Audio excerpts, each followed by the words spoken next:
Defending 2003's Teen Titans is a hill many of us are more than willing to die on.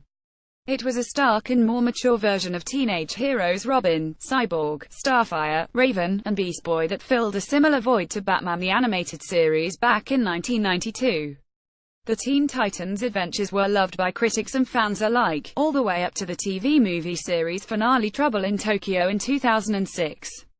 7 years later, a series of new DC shorts led to the creation of Teen Titans Go!, a more wacky and colorful reboot aimed at a younger audience that kept the original team dynamic but junked most of the continuity and tweaked a few of the character relationships. Fans of the original are still griping about the new show a whole 4 years later, but I'm here to tell you that maybe Teen Titans Go! Is actually good. It can't be the original show or its spiritual cousin Young Justice because nothing can, but here are 5 ways that Go! Works as quality animation. 1. It's not like the original. This is actually a good place to start. Many of us went into this new series hoping for a continuation of the old series, but that's clearly not what Go! Is. If you're going to reboot something, you might as well go for a different thematic approach, and a sitcom about teenaged superheroes living in a T-shaped building seems like the best way to go for a new generation. A bright color palette done over with flash animation makes for a good time when the pieces connect, and while meme-heavy humor might not be for everyone, it's safe to say the show is connecting with kids the same way the original connected with us. The Titans still have a ton of personality thanks to the returning voice cast, more on them a bit later, but the show's good-natured silliness is a nice parallel in times as dark as these too. It teaches kids about life surprisingly enough. A show with jokes about baby hands and sour grapes also has a lot to teach kids about life.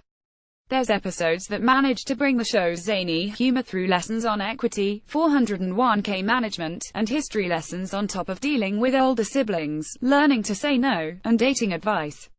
There's some kind of method to the madness. 3. That the original Teen Titans theme, performed by Puffy Amiyumi, is permanently lodged in the brains of every teenager in the 2000s. The rework in Go! Isn't quite as good, but the show itself leans heavier on S that fit the show's silly vibe. Beast Boy in particular gets more than a few S off throughout the series. The banger Catchy and Villains just went viral for a reason, and the series even helped the oft-unknown 80s glam rock tribute The Night Begins to Shine become a hit in its own right. 4. The voice cast. Even if the sense of humor and isn't for you, having the original voice cast on deck is one of a handful of constants. Robin Scott Menville, Starfire Hynden Walch, Cyborg Corey Payton, Raven Tara Strong, and Beast Boy Greg Surprise crank their personalities up to 11 here, with Robin's over-serious leader Stortz played as obnoxious and insecure. The team fights as much over movie nights and the last snack in the fridge as much as they fight the HIV-E5. A show that got Weird Al Yankovic to voice Darkseid can't be all bad, right? 5. The animation. It can be easy to look down on shows that rely as heavily on flash animation as Teen Titans Go! Does, but the form helps the show's madcap vibe than it hurts.